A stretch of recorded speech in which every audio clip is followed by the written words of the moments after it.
ఈరోజు క్రీస్తులో నువ్వెవరో నీకు తెలియకపోతే, క్రైస్తవుడిగా నీ విలువను నువ్వు గ్రహించకపోతే, నువ్వెంత ప్రత్యేకమైన ఒక వ్యక్తివో నీకు తెలియకపోతే, ఏషావు వలె దేవుని ఆశీర్వాదాన్ని, దేవుని అభిషేకాన్ని మనం కోల్పోతాం. వాక్యం ఏం తెలియజేస్తుందంటే, ఆదికాండం 25వ అధ్యాయము 34వ వచనంలో ఏషావు తన జ్యేష్ఠత్వాన్ని తృణీకరించాడంట. అంటే పోతెబోనిలే అని చెప్పి ఆ తిండి కోసము ఏషావు దాన్ని ఇచ్చేశాడంట.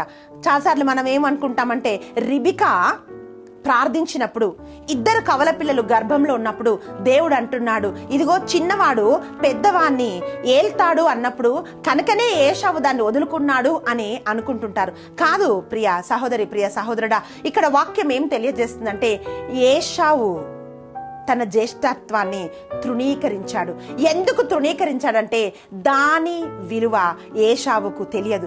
ఈరోజు నువ్వు ఏం కలిగి ఉన్నావో, ఎంత గొప్ప దేవుడు నిన్ను పిలిచాడో ప్రియ సహోదరి, ప్రియ సహోదరుడా, అది నీకు తెలియాలి.